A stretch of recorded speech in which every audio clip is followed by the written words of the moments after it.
Nous sommes au plein cœur de l'été, c'est vrai, mais bientôt ce sera la rentrée. Alors tour d'horizon aujourd'hui de ce que proposera TF1 pour 2025-2026. Et nous sommes le dimanche 27 juillet 2025, je le disais, c'est le cœur de l'été. Bonjour à tous.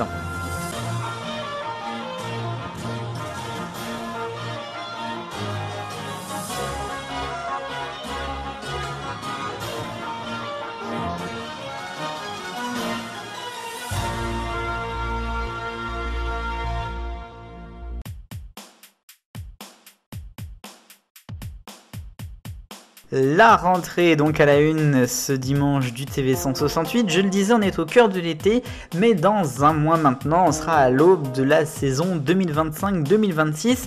L'occasion, puisque l'actualité est un peu creuse en ce moment, de s'intéresser un peu plus en détail aux grands rendez-vous et aux grandes rentrées des groupes de télévision. On va s'intéresser d'abord à TF1 ce dimanche avec la chaîne mère bien sûr et le groupe un peu plus au sens large. Je vais vous proposer tout simplement la lecture commentée du dossier de presse qui est sorti lors de la conférence de rentrée qui s'est déroulée mardi 1er juillet. Le dossier est divisé en 5. On a les divertissements, c'est ce qui va nous intéresser bien sûr. Aussi après le sport, la jeunesse, les fictions françaises et enfin les séries étrangères. Alors juste pour vous donner un petit avant-goût pour résumer, je trouve pas qu'on soit sur la plus grosse rentrée de TF1, on a quelques nouveautés qui marcheront ou pas, ça sera l'avenir qui nous le dira, mais bon c'est pas foufou. Je vous propose de regarder ça en détail et puis de donner votre avis comme d'habitude dans les commentaires. Et on va commencer pour étudier ce dossier de presse 2025-2026 par ce qui nous intéresse le plus, les divertissements du groupe TF1. Les nouveautés tout d'abord, on a Bataille Navale, présenté par Arthur et produit par Satisfaction. The Box, c'est produit par Seafood, c'est un format lancé en janvier 2025 et qui va donc déjà être adapté en France. Autre adaptation, Extrated, c'est une sorte de télé-réalité nouvelle génération qui sera proposée sans doute en prime time, produit par Fox. Pour ce qui est du jeu, il y aura aussi Qui sera le plus nul, le jeu qu'il ne faut pas gagner, produit par la BBC. À cela, on peut rajouter aussi The Imposter, ce sera aussi un autre format qui là sera présenté par Jarry. Star à domicile reviendra sur TF1, c'est pas une nouveauté, c'est plutôt un retour. Ça sera présenté par Isabelle Iturburu et produit par Réservoir Prod. Pour ce qui est des documentaires maintenant, il y aura l'histoire secrète des enfoirés, 40 ans oblige. On aura le documentaire sur Philippe Nicolic, le destin brisé de l'icône des années 90. Et puis sur TMC, Presque comme des chefs, l'aventure culinaire de Muriel Robin et Anne Le Naine. Je ne présente pas ce documentaire sur Thierry Radisson puisqu'il a été diffusé donc très récemment suite à la mort de ce dernier. On retrouvera sur TMC également vos 40 titres préférés des enfoirés, sûrement au moment peut-être de l'édition 2026. Il y aura aussi le retour de Animaux à adopter, produit par Coyote avec Sandrine Arcizet et Elodie Lageron, désormais donc sur TMC. Vous retrouverez sur TFX True Crime, c'est une nouvelle formule en fait pour les faits divers sur la chaîne. Toujours Pop, le magazine des pratiques culturelles des 15-35 de la Gen Z comme on dit, produit donc par TF1. On retrouvera aussi des spectacles, des concerts du théâtre, notamment celui de Pierre Garnier, et on imagine peut-être ceux d'Elena dans le futur. Concernant des documentaires, il y aura toujours ceux de Guy Lagache, mais aussi Bob Marley en fanfare, incroyable fête de village, camping et camping-car, des stockers de supermarchés en famille, tout ça à la fois sur TF1, TMC et TFX. Les nouvelles saisons maintenant, avec bien sûr 10 sur 10, combien tu te mets d'Arthur, Qui veut gagner 10 millions, là aussi d'Arthur, L'humour à la plage a été diffusé par Kev Adams. Koh-Lanta à partir seulement de l'hiver 2026, pas de saison pour cet automne. The Voice Kids reviendra par contre cet automne, avant de retrouver la Star Academy qui devrait notamment être diffusée à partir du samedi 18 octobre prochain. Vous retrouverez aussi Masked Singer, The Voice pour l'hiver, tout comme Danse avec les stars. Les enfoirés, je le disais, les 12 coups de midi tous les jours, c'est Canteloup tous les jours, tout comme évidemment tous les samedis 50 minutes inside, Une famille en or, je ne parle pas aussi des Energy Music Awards, le grand concours, vendredi tout est permis, Ninja Warrior, Miss France, Le Grand Bêtisier, Famille Nombreuse, La Vie en XXL, oui, ça revient. Les Dogs du Week-end, le télé-shopping, alors que ça va s'arrêter, les petits plans en équilibre. Et puis pour TMC 90 enquêtes, l'agence Nouvelle Destination. Pour TFX, les chroniques criminelles, que sont-ils devenus? Incroyable mariage gitan. On a aussi la JLC Family, Cleaner, Super Nanny, Tattoo Cover, La Villa des Cœurs Brisés, Détox ta maison, Appel d'urgence, 4 mariages pour une lune de miel, Secret Story, oui, 4 mariages pour une lune de miel sur TFX. Sur TMC, pour les productions Banguimi à rajouter quotidien, Martin Veil et ses reportages, 21h Média, mais aussi Désir et Canap. Après les divertissements, il y aura du sport sur le groupe TF1, moins que d'habitude, il faut quand même le signaler. D'abord les nouvelles saisons d'Automoto et de Téléfoot, puis des événements sportifs et notamment de football avec les matchs des Bleus, notamment de qualif à la Coupe du Monde 2026. Je rappelle que cette Coupe du Monde ne sera pas proposée sur le groupe TF1, sauf changement, c'est M6 qui a les droits. L'Euro féminin de football, bien sûr, on en a parlé là tout le mois de juillet, il se termine. On a aussi la Coupe du Monde féminine de rugby qui sera en Angleterre avec 20 matchs sur TF1 et ses chaînes, le reste étant pour France Télé je crois. Les matchs d'automne aussi qui seront proposés les 8, 15 et 22 novembre, ce sont des samedis, ce qui veut dire que la Starac sera proposée le vendredi ces semaines-là. Sinon du basket avec l'Euro jusqu'à 9 matchs du 27 août au 14 septembre. Un peu plus tard, il y aura le championnat du monde féminin de handball du 26 novembre au 14 décembre avec jusqu'à 5 matchs. Un petit mot rapidement de jeunesse avec Tfou qui continue sa route. Le communiqué est bien sûr disponible, il y a beaucoup de choses donc je ne vais pas m'arrêter sur tout. D'abord dans les dessins animés on aura les Chapardeurs qui arriveront, c'est pour les fils 10 ans avec quelques spéciaux également. Il y aura aussi le Wings, les Wings Club qui va revenir, bien sûr la saison 6 de Miraculous qui sera proposée avec aussi de la déclinaison World, mais aussi Chibi. La Patte Patrouille sans surprise continue pour une 12e saison qui est devenue l'égérie presque quand même de Tfou. Il y aura aussi Ruben et compagnie à préciser. Dora sera là aussi pour une nouvelle saison avec quelques spéciaux notamment à Halloween et à Noël. On retrouvera la saison 3 de Gus le Chevalier Minus pour donc une nouvelle saison, là aussi quelques spéciaux. Super Wings aussi sera encore un peu là, Milborn Challenge, les Schtroumpfs avec un spécial, Tfou d'info. Oui, c'est un nouveau rendez-vous chaque mercredi matin sur TFX. Ça fait penser un petit peu à Infopouette de mon époque en tout cas. Et puis dans le digital très rapidement, on a donc sur TF1+ pas mal de streaming avec aussi Tfou Max qui existe toujours. De la fiction française en veux-tu en voilà, je vais vous faire donc la liste très rapidement de ce qui se passera sur la prochaine saison sur le groupe TF1, sur TF1 même quasi exclusivement. Dans les nouveautés d'abord, Alter Ego, je vous laisse lire à chaque fois les résumés si vous le souhaitez. Bref, point 2, ça avait été annoncé. Enquête en famille, il y aura aussi Philippe, là c'est donc lié à Philippe Nicolic, on a déjà dit qu'il y aurait un documentaire.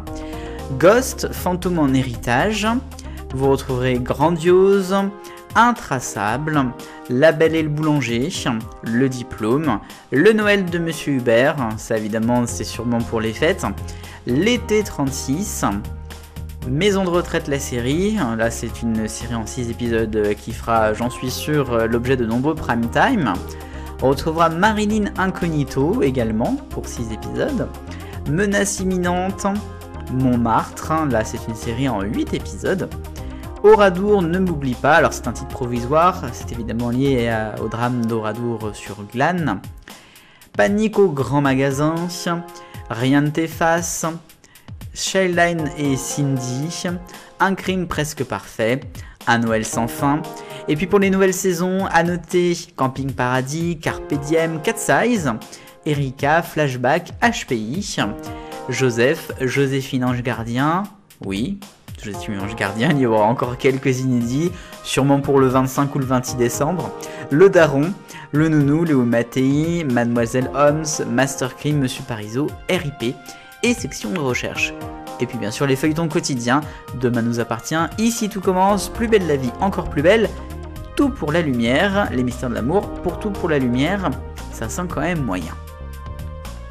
Et enfin, on va s'intéresser aux séries étrangères pour donc cette rentrée, avec les nouveautés comme vous le savez, Tracker, High Potential, vous aurez aussi All Air Fault, Murder Society, Dr. Amy plutôt, Poker Face, et puis des nouvelles saisons pour Doc, Elsbeth, Esprit criminel Evolution, Grey's Anatomy, Les Experts à Las Vegas, New York Unité spéciale, SWAT et Will Trent.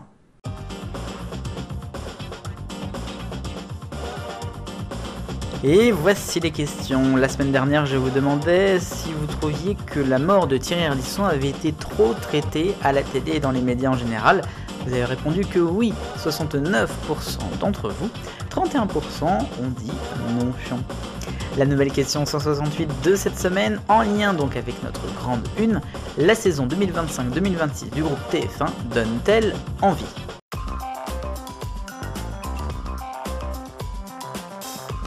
Le rayon des autres actus de la semaine, et il y en a. On commence avec sans doute la principale, puisque Chérie 25 n'est plus à vendre.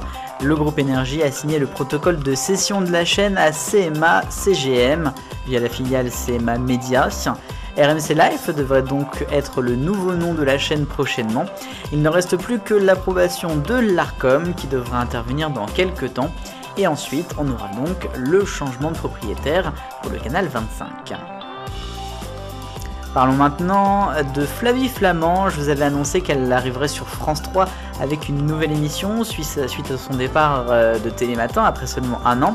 On en sait un petit peu plus puisque elle devrait arriver avec une émission qui ressemble à Midi en France, qui a été à l'antenne avec Laurent Boyer notamment entre 2011 et 2015. Ça sera peut-être Midi en France, peut-être pas. En tout cas, elle devrait avoir donc une émission itinérante et pourquoi pas en direct. Parlons maintenant de CMA CGM de nouveau, on y retourne avec un nouveau nom puisque Nicolas Taverneau était parti de la présidence notamment de ce groupe suite à son arrivée à LFP Media, c'était il y a 3 mois. Eh bien c'est Ramon Fernandez qui va le remplacer, ça a été annoncé lundi. Il a notamment travaillé à Orange actuellement. On va parler maintenant de Jarry, puisque dans une interview qu'il a donnée au TV Magazine, il a expliqué pourquoi il était parti de Tout le monde prendre sa place, puisque pour lui c'était horrible, trop horrible de devoir dire au revoir à bon nombre de candidats, puisque sur 6 il n'y en a que 5 déjà qui vont à la finale, et le 6e part en général quand il y a le champion. Et donc c'était trop d'émotions pour lui, et donc c'est une des raisons pourquoi il est parti. Il va arriver quand même sur TF1, faire d'autres jeux, mais donc dans un autre univers. Le rayon continue maintenant avec Karine Le Marchand, puisqu'on a appris cette semaine également qu'elle avait elle aussi des petites confessions à faire, et notamment on a appris qu'elle devait présenter à l'origine, lorsqu'elle est arrivée en 2009 sur M6, le 1945, qui allait donc être lancé après la fin du 6 minutes. Donc on aurait pu avoir Karine Le Marchand sur le journal de la chaîne, mais finalement elle a préféré postuler pour L'amour est dans le prix. TF1 maintenant pour cet avant-dernier rayon, puisque cette semaine TF1 a attaqué Canal+, une fois n'est pas coutume, dites donc, pour TV+, qui est donc une nouvelle offre de streaming de Canal. Pourquoi ? Puisque soi-disant, il utiliserait illégalement les lives linéaires en fait des chaînes du groupe. Il y avait déjà eu des histoires du même type avec Molotov et puis même avec Canal+ il y a quelques temps. On verra ce que ça donnera. À noter quand même qu'il y a des millions d'euros en jeu. Et puis dernière information de ce rayon, on va rester dans le groupe Canal+, puisque CNews a fait encore parler d'elle, puisque l'Arcom avait mis une amende de 50 000 € il y a 1 an et demi maintenant pour une émission de 2022. Le Conseil d'État a rejeté un recours de la chaîne contre donc cette décision, ce qui fait que l'Arcom a gardé et va donc pouvoir avoir son amende de 50 000 €.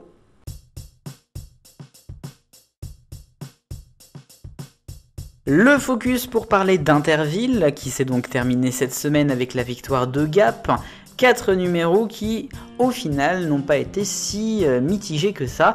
On a 2,5 millions de téléspectateurs en moyenne, c'est quand même bien plus haut qu'une bonne moitié des émissions de France 2. C'est donc un succès, on peut le dire. C'est pas la meilleure émission de la décennie, mais ça reste un très bon score. L'émission a donc été reconduite pour une deuxième nouvelle saison qui sera donc en été 2026. Est-ce qu'il y aura plus de numéros? Est-ce qu'il y aura plus de moyens? On peut s'en douter. En tout cas, il y a eu toujours des critiques, que ce soit d'anciens comme de nouveaux téléspectateurs. On parlait de l'absence de Vachette. Bon, ça c'est un peu discutable, parce qu'en vrai, le monde a un petit peu changé. Après, par contre, l'itinérance, ils l'ont remis, le direct, ils l'ont remis, le générique un peu moins. Ça ne plaît pas à tout le monde, comme par exemple à Claude Savary. Oui, vous connaissez sans doute ce nom, puisqu'il a longtemps été dans le générique. Claude Savary, c'est le co-créateur du jeu. Il trouve tout simplement grotesque qu'il n'y ait pas de Vachette, et il trouve qu'on a ignoré les codes et règles de l'émission. Il va peut-être donc faire un procès à Nagui et à Banijay. C'est lui qui avait vendu les droits justement à ce groupe. On verra bien ce que ça donnera. En tout cas, finalement, c'est pas si mal pour Interville, même si j'ai pas eu trop pour ma part le temps de regarder encore.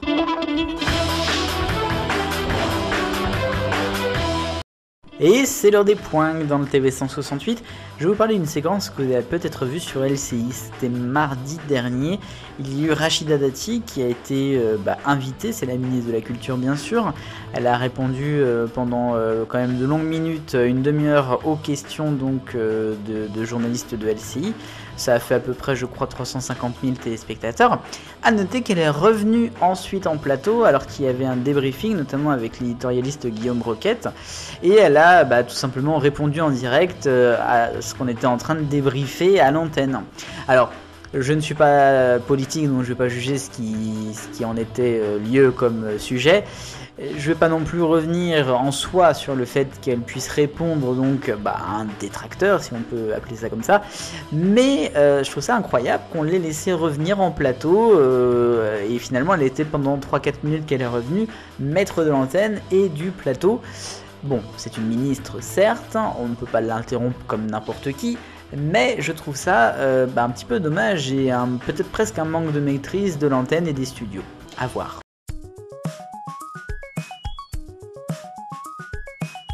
L'arc-en-ciel des audiences et M6 commence, comme souvent, avec Nouveau Jour, le feuilleton vendredi qui est en baisse, grosse baisse sur une journée, seulement 703 000 téléspectateurs. M6 toujours pour du orange, alors c'est en hausse pour Lego Masters, je dois l'avouer, mais ça reste 7ème des chaînes. Ensuite le jaune c'est pour Fort Boyard qui est en baisse, seulement 12,2% de part de marché, on peut se poser des questions face au beau score d'Interville. Ensuite, le vert est pour France 5, des trains pas comme les autres, lundi 1 600 000 et un beau 9,3%. Interville, j'en parlais, jeudi pour la finale 2 400 000, 17,7% de part de marché, c'est du bleu clair. TF1 en bleu foncé, avec le 13h lundi d'Isabelle Duturburu, avec un très beau score, plus de 5 millions et presque 50% de part de marché, ça faisait 5 ans que c'était pas arrivé. Et puis du cyclisme avec l'étape Rennes Vif Courchevel Col de la Lose jeudi sur France 2, 54% de part de marché.